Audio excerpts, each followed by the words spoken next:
you. Dance for joy or lust or anger, and every time you haven't got it right, you're one of us.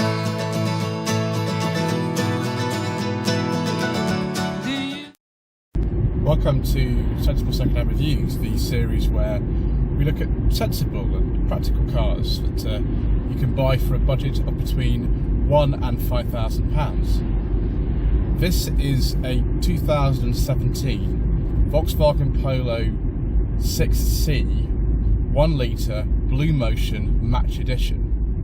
But is it any good? Should you care? Right, let's find out, shall we?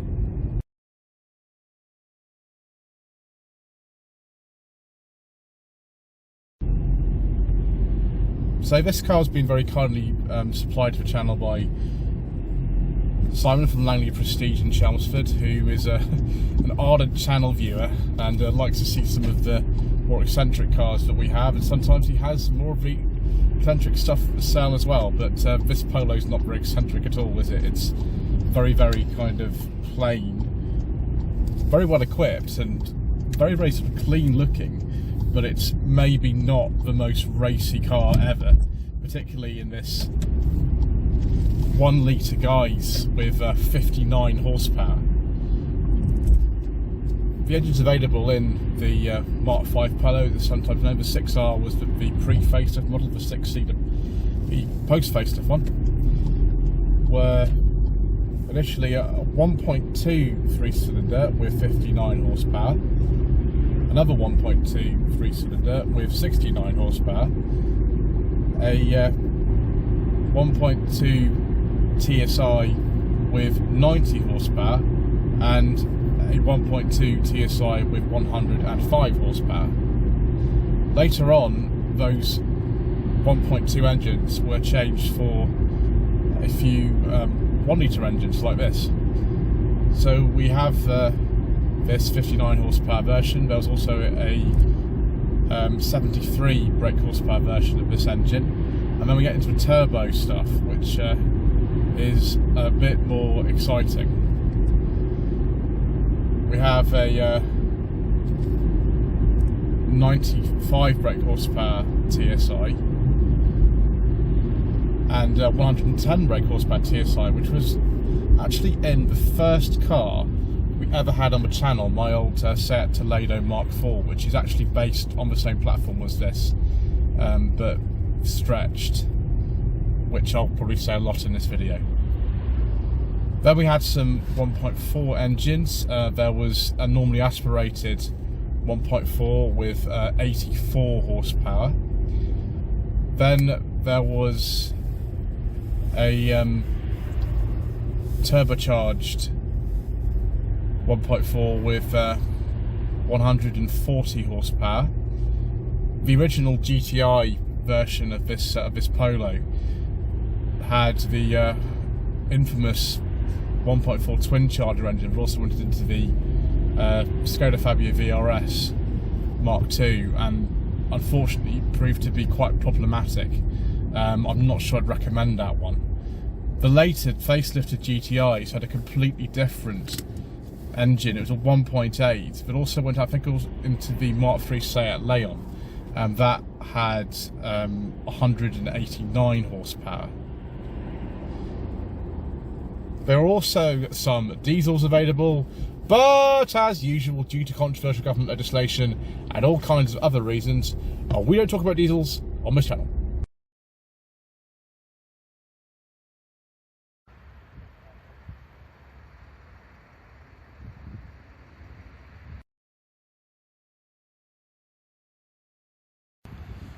Apologies for the background noise, viewers. It's a little bit busier here than I thought it'd be. I think this facelifted 6C Polo does look very sharp. It's quite similar really to the current generation, particularly in the pre-facelift form of the current generation. This is a very, very late one on a 17 plate. It's the last year of production for these. This Match Edition was sort of like a run-out model towards the end. It's actually very well equipped. It's got all sorts of exciting things in it. including sort of automatic headlamps and all-round parking sensors and all kind of things like that. You can see on this smallest engine variant of the car with the least amount of power, we've still actually got drum brakes on the back. Now that's not really a problem actually, because sort of like a Kia Rio from this sort of time would also have drum brakes on the back with 1 litre models like this, you know, like they have as well. So it's not really the end of the world. See, I've got the dealer plate in here because we're staying nice and legal today. Parking sensors, for some reason, on the back of the Mark V Polo are a little bit different from the ones on the closely related Skoda Fabia, but it's actually only got 3 sensors. This has got 4. I've no idea why, but there we go. So I'll open up the boot to take a look. Hopefully that dealer plate stays in. I don't have to fiddle with it too much. We'll soon find out. Excellent. I've actually got a false floor in this car. That's quite common with these.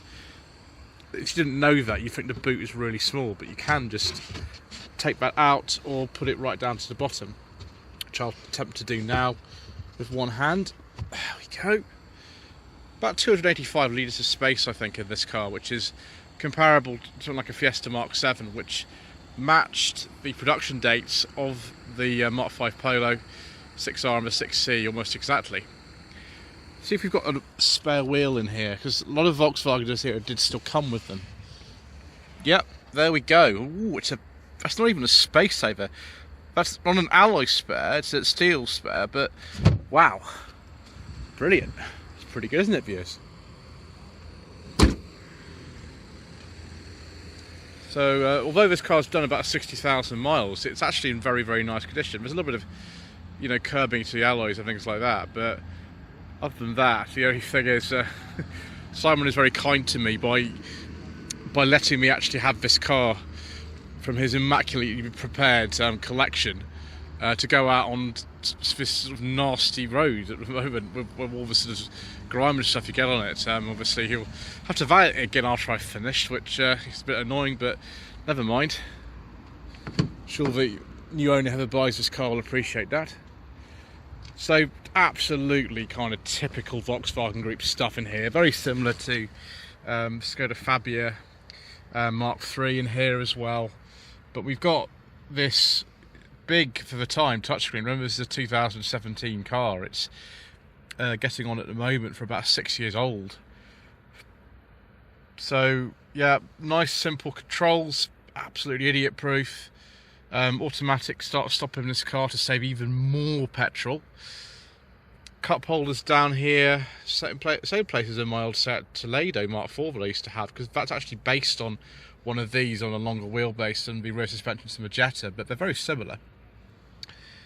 These controls look like they're out of this, like a Mark 7.5 Golf.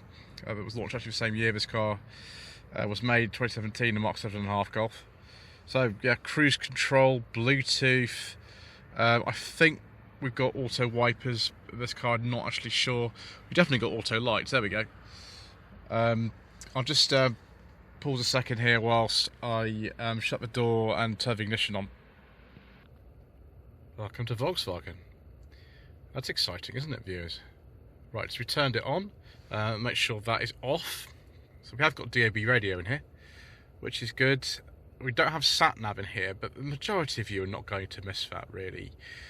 I think you could fit these with Android Auto, Apple CarPlay. I'm not actually sure. I will have a look and see if that is possible. So there's this thing called App Connect. What does that do? Does that do anything? Yes, it does. You could get Android Auto, Apple CarPlay, or MirrorLink apparently. I might actually test that later on. I do have my cable with me. I'll see if that works. So media, you know, it's got little things in here. Bluetooth. I think there's an aux in here. Yep, there is an aux in down here. Yep, aux in. 12-volt socket and a USB. Oh, that's a bit spring, isn't it? Yeah, just hold that there. And a USB is actually a bit dark in there. Also a bit of space in there behind the cup holders to put stuff in.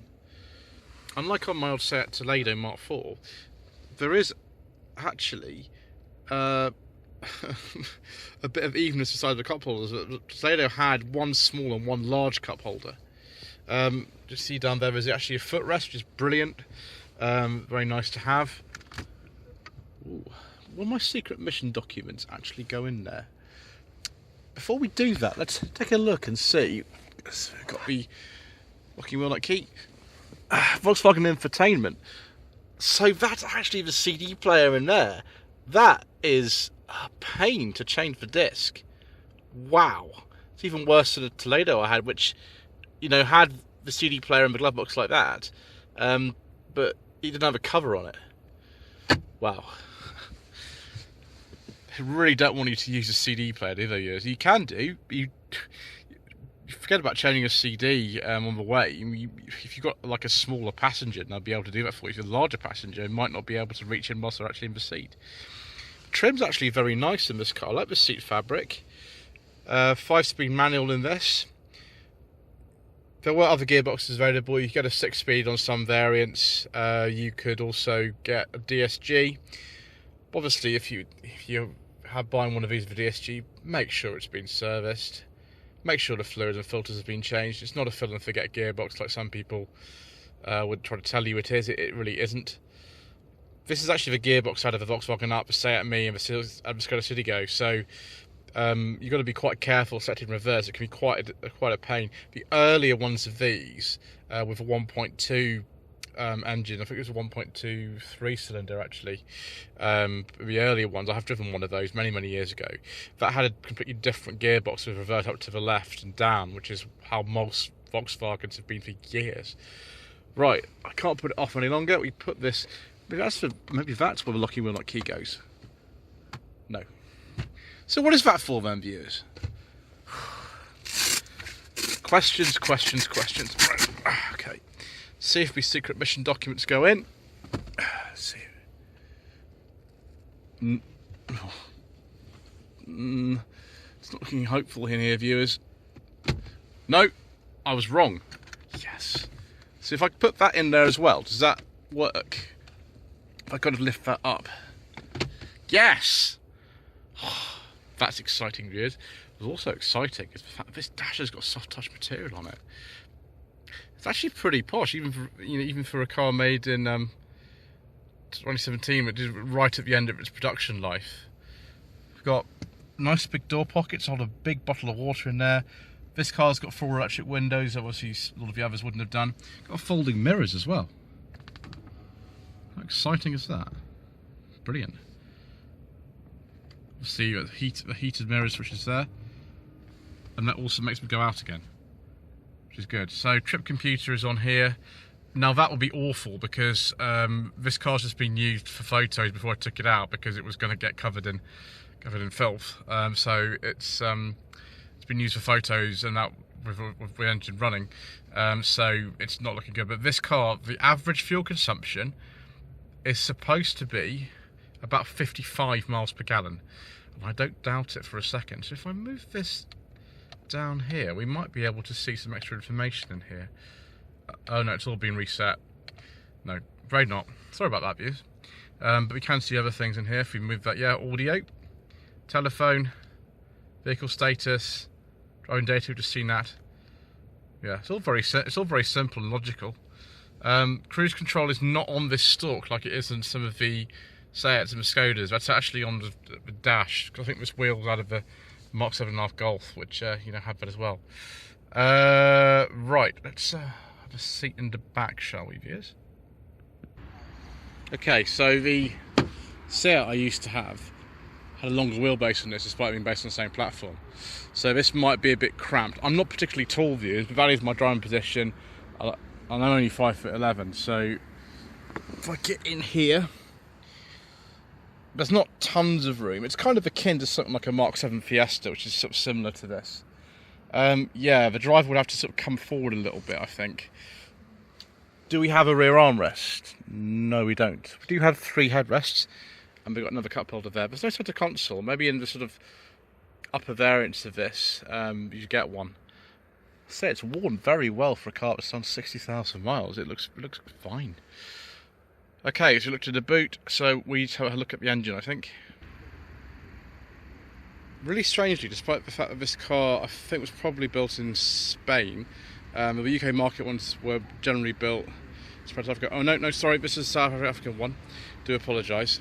Despite the fact that some of them were built in Spain, the bonnet release is on the driver's side and not on the passenger side. Whereas on the Seats, it's definitely on the passenger side. So yes, a 1 litre 3-cylinder engine. Same engine is used as Volkswagen Up, the Skoda Citigo, and the Seat Me. In this case, developing 59 horsepower, so the absolute bottom of the range in terms of power output. So the 12 engines that were available for this car we can talk about. There's that coolant reservoir which was used in Volkswagen Group products since sort of the dawn of time. I think the first car to have one was maybe the Audi A3 in 1996. But yeah, there's loads and loads of room in here for much larger engines. The maximum I think in one of those was a 1.8. So we've got to make sure of this car is you do the timing belt on it. The TSI, which is a turbocharged version of this engine, has a wet timing belt. I'm not actually sure if this does or not. It might well do actually. And so they tend to wear out quite quickly, so make sure you change the belt on the 1 litre engines probably before the specified intervals, so you don't have problems, because I have heard of particularly TSI ones having issues, so just make sure that's done. With the 1.2 TSI, which is the sort of older engine, that has a chain cam, but the chains do tend to actually sometimes fail on those. The other engine that's got to watch on these is the 1.4 twin charger engine that was used in the original GTI and the Mark II Skoda Fabia VRS. That can be very problematic actually. So yeah, just be wary of those particular things. Lloyd Young Consulting stickers, t-shirts and mugs are available by clicking the link to the Google form in the video description below.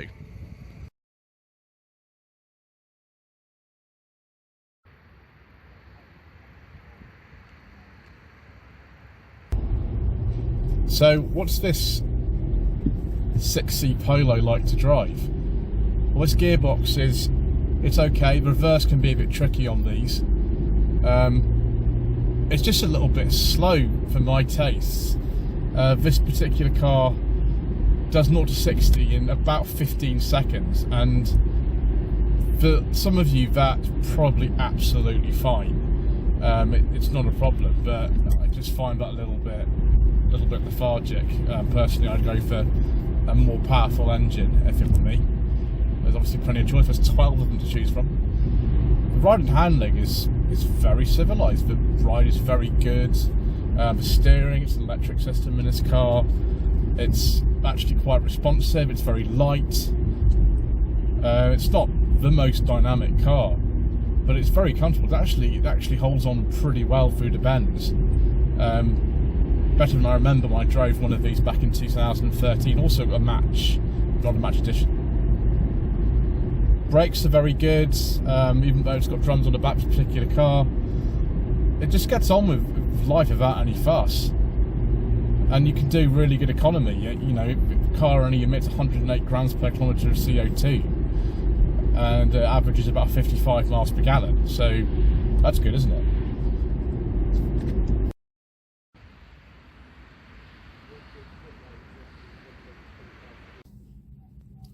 Let's now look at some Mark V Polo trim levels for both the 6R and 6C variants. The S, the SE, the SE Design, the SEL, the R line, which is supposed to be a bit like a Polo R, but I don't think a Polo ever existed. The R line Style, which is a strange combination of words.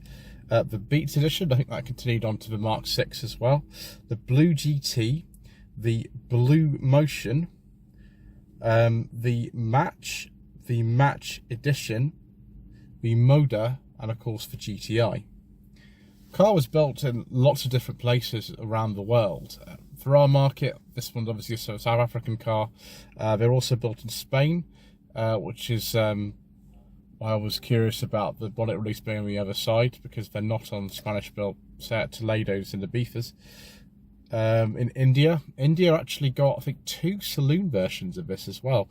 One of them was very similar to one of the Skoda Rapids. There were 2 different fastback Skoda Rapids and a Rapid Spaceback. They're all based on this platform, but of course with the longer wheelbase and the rear suspension from a Jetta.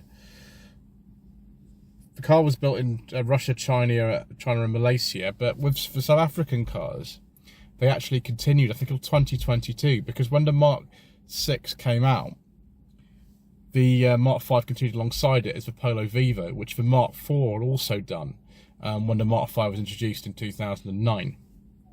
So viewers, should you consider a Mark 5 Volkswagen Polo with your hard-earned budget of between £1,000 and £5,000? Well, there are some things to be aware of, and we've covered some of them in this video. And you know, it's not the most characterful car I've ever come across, but perhaps you don't need that. Perhaps you just want something that kind of blends in.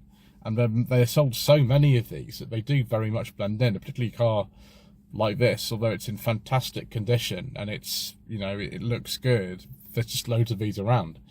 They drive absolutely fine. I would personally go for a more powerful engine than this 1 litre with 59 horsepower.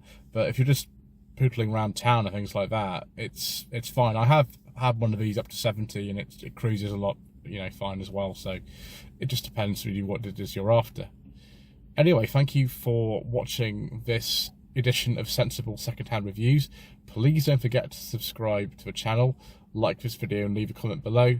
And we shall see you again soon for more reasonably priced motoring.